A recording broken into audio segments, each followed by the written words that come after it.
மலேசியாவில் அரசியலும் தொழில்நுட்பமும் ஒன்றிணையும் புதிய அத்தியாயமாக பிரதமர் டத்தோஸ்ரீ அன்வார் இப்ராஹிம் தன்னை போன்றே தோற்றமும் குரலும் கொண்ட PMX AI என்ற செயற்கை நுண்ணறிவு அவதாரை அதிகாரப்பூர்வமாக அறிமுகப்படுத்தியுள்ளார். இனி பொதுமக்கள் வாட்ஸ்அப் மூலமாக இந்த AI அவதாருடன் நேரடியாக உரையாடி தங்களின் கருத்துக்கள், குறைகள், ஆலோசனைகள் மற்றும் கேள்விகளை பகிர்ந்து கொள்ளலாம். நேற்று இதுகுறித்த அறிவிப்பை தமது சமூக ஊடகத்தில் வெளியிட்ட அன்வார், நாட்டிற்கும் மக்களுக்கும் பயனுள்ள புதிய சிந்தனைகளையும் அர்த்தமுள்ள பொது கலந்துரையாடல்களையும் உருவாக்கும் புதிய முயற்சி என்று வர்ணித்துள்ளார். மேலும் ஒரு தலைவரால் ஒரே நேரத்தில் எல்லா இடங்களிலும் இருக்க முடியாது என்றாலும் AI மூலம் மக்களின் குரலை கேட்டு அவர்களின் எதிர்பார்ப்புகளை இன்னும் நெருக்கமாக புரிந்து கொள்ள முடியும் என்பதையும் அவர் வலியுறுத்தியுள்ளார். அதேவேளையில் PMX AI அறிமுக காணொலியும் சமூக வலைதளங்களில் நேற்று முதல் கவனம் ஈர்த்து வருகின்றது. அதில் விண்வெளி வீரர், சூப்பர் ஹீரோ, இளம் வயது அன்வார் உள்ளிட்ட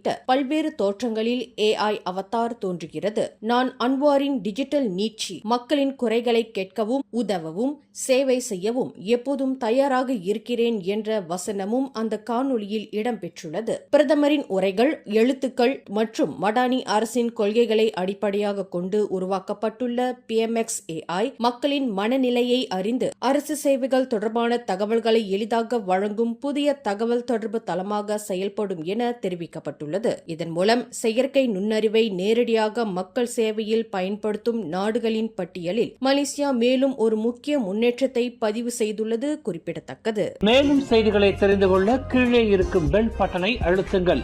உங்கள் மகிழ்ச்சியை வெளிப்படுத்த லைக் மற்றும் ஷேர் செய்யுங்கள்.